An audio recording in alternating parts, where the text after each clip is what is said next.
Hello, hello, hello, and welcome to Pop Culture Therapy. I'm Cruellica Kain, and admittedly, I'm solo right now. Sadly, Advent Nebula isn't able to join us as he has been working a lot, and hopefully soon things will be able to kind of mellow out in his world, and we'll be able to start doing duo pop culture therapies again. In the meantime, I wanted to kick off 2023 on some pop culture therapies that are near and dear to my heart, always horror, and to share some insights into this video podcast, wherever you're viewing it, which is specifically going to be on horror movies of 2022. And then the next podcast, or pop culture therapy, is actually going to be on some of the anticipated horror movies of 2023. So, to kick it off, I wanted to kind of give a little bit of an interesting background for horror movies in 2022.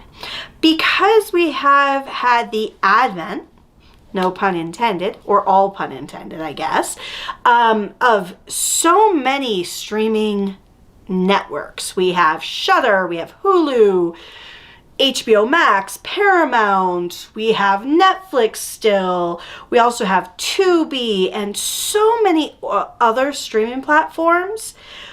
Horror movie has a new placement in the zeitgeist of all the movies coming out. Last year alone, there were at least 85 horror movies to name. And as you probably heard from Kaiju when he was going through his best movies of 2022, the top 3 movies on his list were actually horror movies, which admittedly, I have to say, between you and I am super surprised because while he's a horror fan, he is not a horror fan. So I was super excited as a horror fan to see that, and it just kind of made me want to share some of my insights of the many horror movies that came out in 2022. Now, of the at least 85 movies that came out, to be fair, I only watched a quarter of them. I wish I had more time, and thankfully going into 2023, I will, since there have been some personal job changes on my end. So on my main job, my side job is gone. But that means I'll have more time for all of you. And to kick it off, I do want to start talking about some of my favorite horror movies of 2022. Now, I am not going to go in order of preference of what is number 1 versus what is number 10. I think that would be a little bit of a challenge. So what I'm going to do is I'm just going to talk about a few of the horror movies that really piqued my interest. And if you had not have had an opportunity to watch them, I definitely encourage you to do so. The first horror movie I want to talk about is kind of a cheat when I say horror movie. It's admittedly a documentary type movie on one of the most horror-filled bands that has ever come out, and that is Gwar. This movie, which is actually on Shudder, is called This Is Gwar. And the reason why I consider it a horror movie is because how the style is done, you still see a lot of the setup, a lot of the presentations of what Gwar has done throughout their lengthy career of nearly 40 years. And it's so fascinating to find out more about who they are as a band. Who are the people who are in the rotation of Gwar? Because they're all artists, they're all art students, they're all horror fans. I say art students, but they were art students when they started. They're by no means art students anymore because they've long since graduated. But just learning about how they became the band we know today. And if you're not familiar with Gwar, it is spelled Gwar, and they are kind of a hard rock, heavy metal they're not death metal to the degree of like what you think of death metal. They're not like Ghost. They're not like any of those other bands. But Gwar started as a kitschy type of horror show because all of their masks made it hard to sing live, but they evolved since then. So that is one of the favorite horror movies for me this year. Learning about a band that I've always wanted to see live, but never had the opportunity to, but I have seen so many times in various other mediums. With that said, the next horror movie I want to talk about is also actually on Shudder. And I wish I could get Shudder to sponsor us at some point because I watch so much of their platform, and a number of the movies that I'll be talking about actually come from their platform. But this next movie is VHS 99. So VHS is a found footage series, and it's a found footage series that kind of takes a different approach if you have not seen any of the VHSs.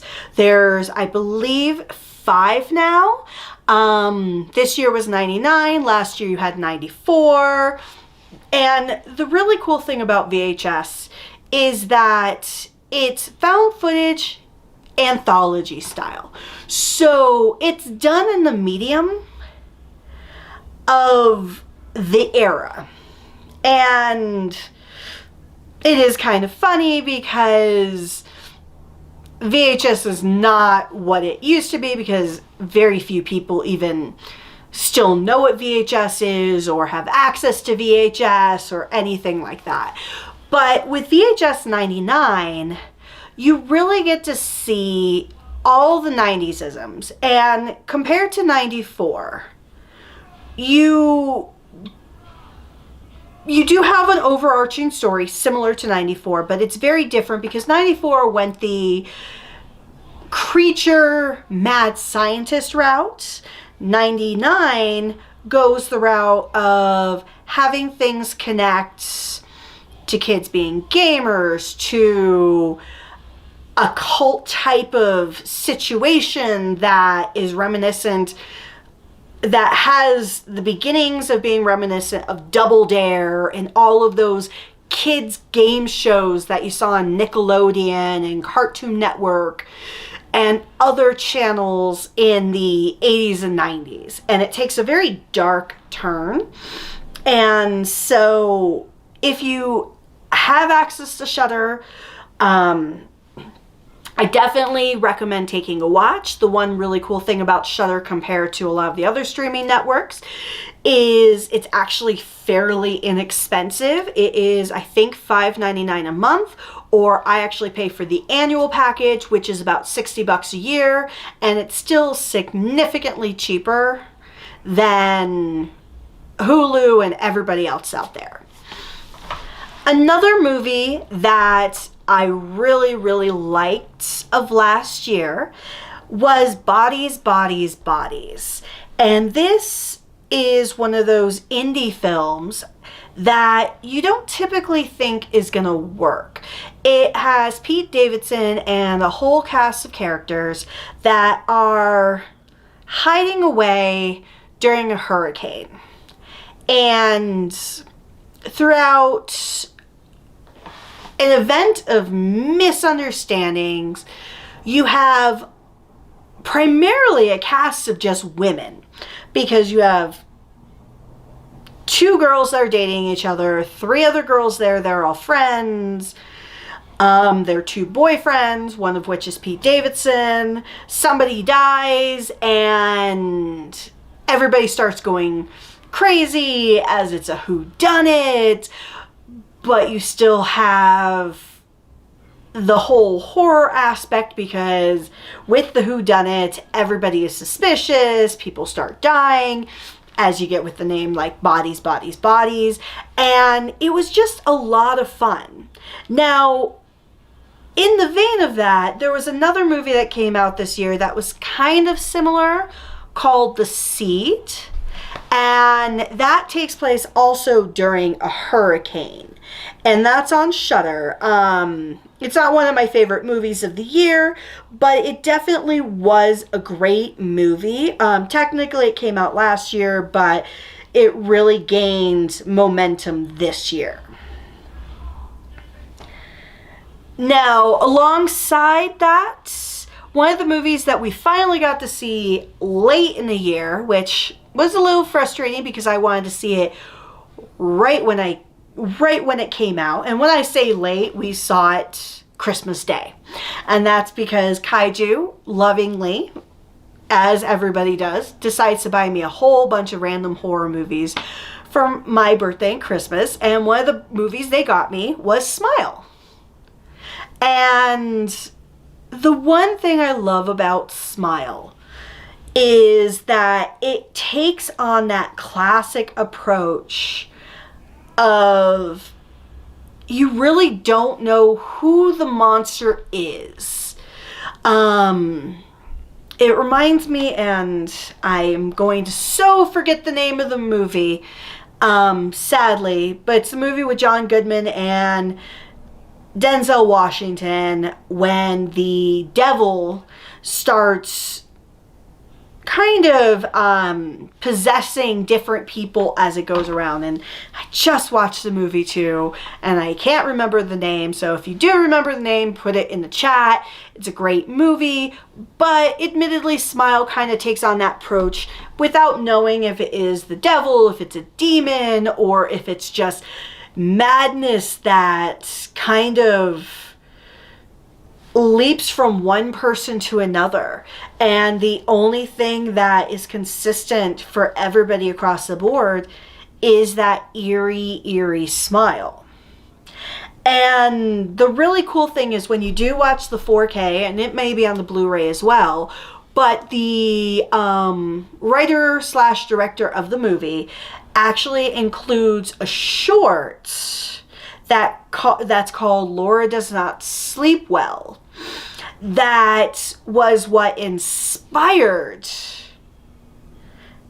Smile. If not for having this short film get praised, he wouldn't have been noticed to have an opportunity to do Smile.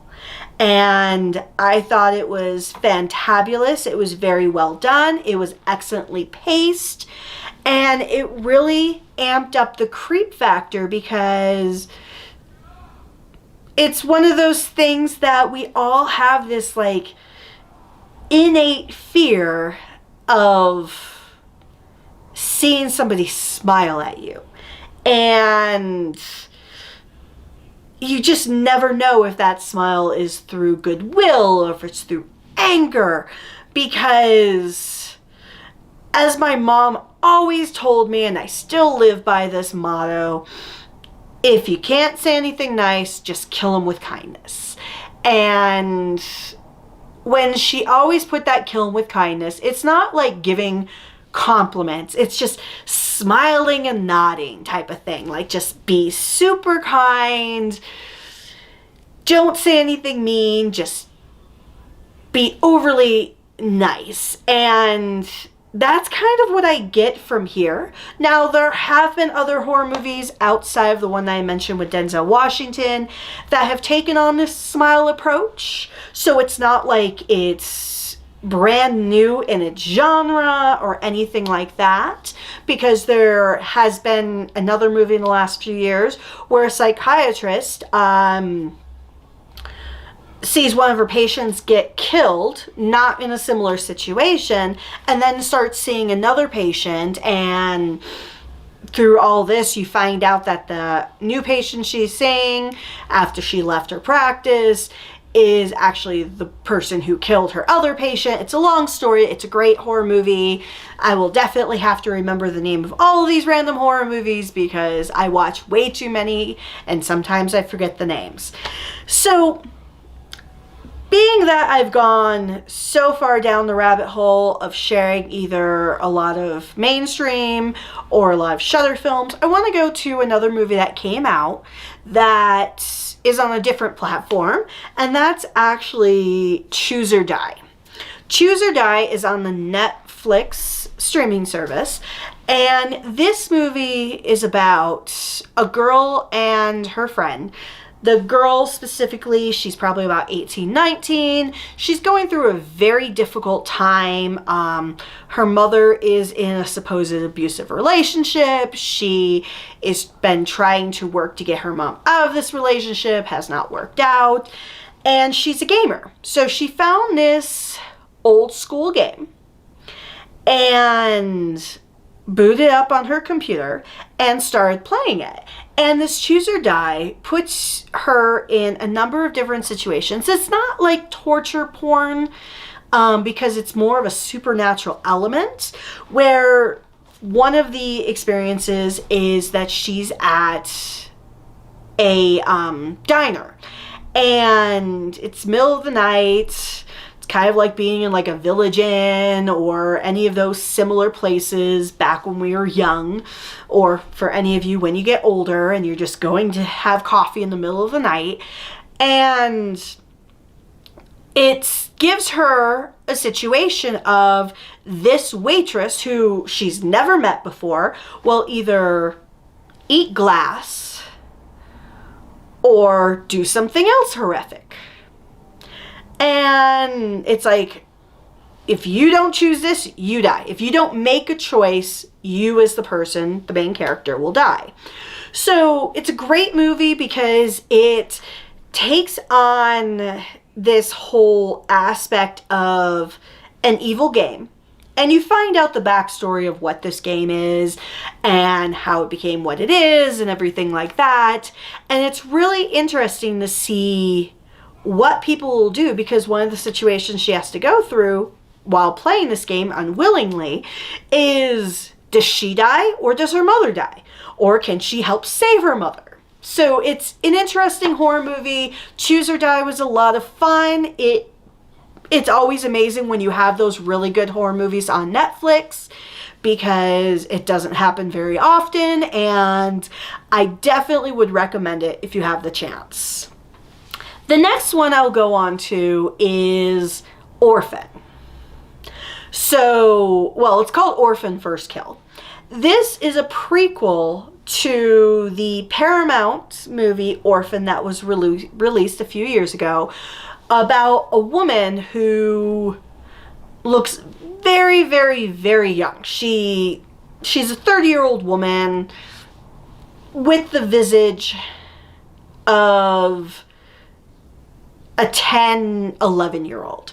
And admittedly, this is something that does happen in real life. I've actually met people throughout my life who, well, Gary Coleman was one of them. I never met him specifically, but I'm just thinking of him. But there are people out there who have that, little people specifically, who have that, I don't know if it's a blessing or a curse in a way, where they can look very young because their outward appearance does not age as their inside appearance does. And so this takes on the element of what happens when you have somebody like this who is inherently evil. And if you've seen the first Orphan, admittedly this is very similar to Orphan First Kill is very similar to the original, so it's not exactly the same cut and paste, but you'd be amazed how very similar it is. But you do get a lot of interesting additional elements in it, because she moves in with Julia Stiles' family, and I am always a sucker for a movie Julia Stiles is in. She is an incredible actress who I feel has not gotten the recognition that she needs, so I'm happy she's at least going into the horror movie world. But her family apparently is bringing her in because somebody said, we found your long lost daughter, which obviously is not true, and there's actually many circumstances that I won't spoil if you haven't had a chance to see this movie or have any interest. But the twist that happens, it actually happens kind of early on, But when it does, you're like, really? I would have never guessed this. And so I enjoyed it wholeheartedly, and I definitely hope any of you, if you get the opportunity, do so as well. So the last movie that I want to talk about, and in truth, I have so many others that I could talk about, but I know it could be boring just listening to a random chick alone talk about horror movies. But the last one I want to talk about is The Menu. So The Menu, as Kaiju has probably talked about during his best movies of the year, is that it really kind of gives you an idea of how horror can evolve into a really sophisticated presentation. This is not the first time a horror movie has ever taken on that element of sophistication, but it's doing it in a way that I think is definitely needed right now, just to give people an outlet. And the reason I say that is we're going through a lot of hell right now. After things have finished with all that we've dealt with in 2020 and 2021, last year was the year where everybody was dealing with the fallout of seeing the differences between the haves and the have-nots, of how you handle a situation when you don't have anything to fall back on. You don't have a cushion. You don't have months and months and months of money saved if you were to lose your job. And this movie is a great film to showcase the differences between the haves and the have-nots. And when I say the haves, I mean the ridiculously wealthy haves. I don't want to knock on anyone who has 3 to 4 months saved of rent or anything like that, because that is awesome. I wish I could be like that. Had to use all my savings for other things, but that happens.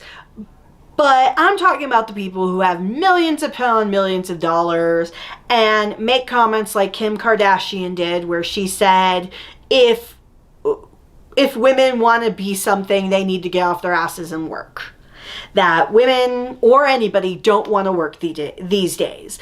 And it's always those that are from a pedestal that don't know what goes on in the real world. So when watching this movie, everyone is sufficiently terrible. Every single person in the cast is someone that you can't help but hate. And then you have Anna Taylor-Joy, Anna Taylor-Joy's character in the movie, and she is like thrown into the middle of this.